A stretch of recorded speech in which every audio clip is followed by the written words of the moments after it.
Have you ever wondered why your past mistakes keep hurting you, even when you have learned from them or moved on in life? Most people do not suffer because of what they did in past.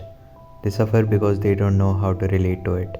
They replay old decisions, they judge themselves again and again, and slowly the past becomes something heavy they carry into every new action. Chapter 4 of Bhagavad Gita speaks directly to this problem. By this point, Arjun already knows he must act. What troubles him now is something deeper.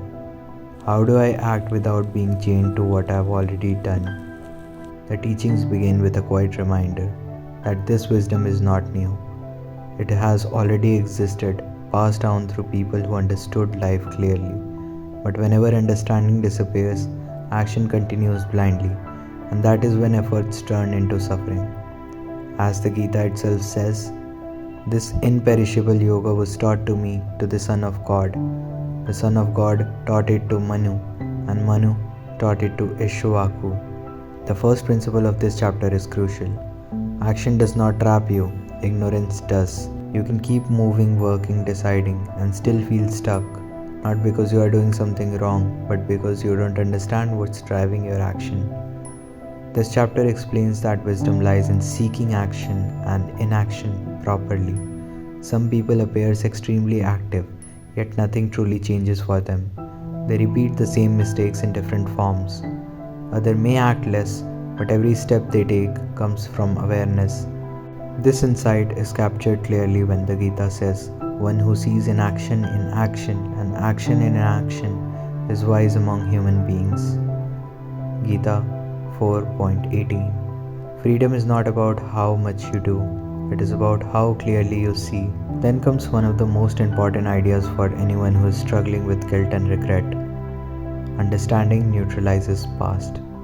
This chapter explains that clarity works like fire. When you truly understand an action, its cause, its lessons, it loses its power over you. As the blazing fire reduces fuels to ashes, O Arjun, so does the fire of knowledge burns all actions to ashes. Bhagavad Gita 14.37. In the real life, this is the moment you stop asking, "Why did I ruin everything?" and start asking, "What did this teach me about myself?" The moment understanding appears, punishment is no longer needed. Growth becomes automatically. Another key teaching follows. When action is guided by understanding, it stops being burden. Most people turn work into transaction. If I succeed, I'm worthy. If I fail, I'm not. Chapter 4 breaks this pattern. It shows that action done with clarity becomes an offering. You do what needed to be done, not to erase the past, not to prove your worth, but because it aligns with who you are becoming. This is why people who understand their actions feel lighter even when life is difficult. The pressure of constant self-judgment disappears. The chapter also addresses doubt, one of the most silent destroyers of progress. Not healthy questioning, but the kind of doubt that keeps you stuck in your head. When you don't understand your past, doubt grows, you hesitate, you delay, and slowly confidence erodes. That is why the Gita warns, the ignorant and faithless person who is full of doubt is ruined. For the doubting souls finds no happiness either in this world or the next. Bhagavad Gita 4.40. But when understanding is present, even imperfect action feels safe. You move forward without fear of repeating the past. This chapter redefines what letting go actually means. Letting go is not withdrawing from life. It is not stopping action.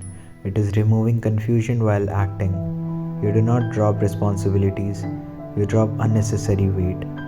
By the end of the chapter, one thing becomes clear. Your past mistakes are not chains. They only become chains when they remain misunderstood. Chapter 4 teaches us that freedom does not come from forgetting the past. It comes from understanding it so deeply that it no longer needs to follow you. This is how action turns into wisdom, and that is how the past finally loses its grip.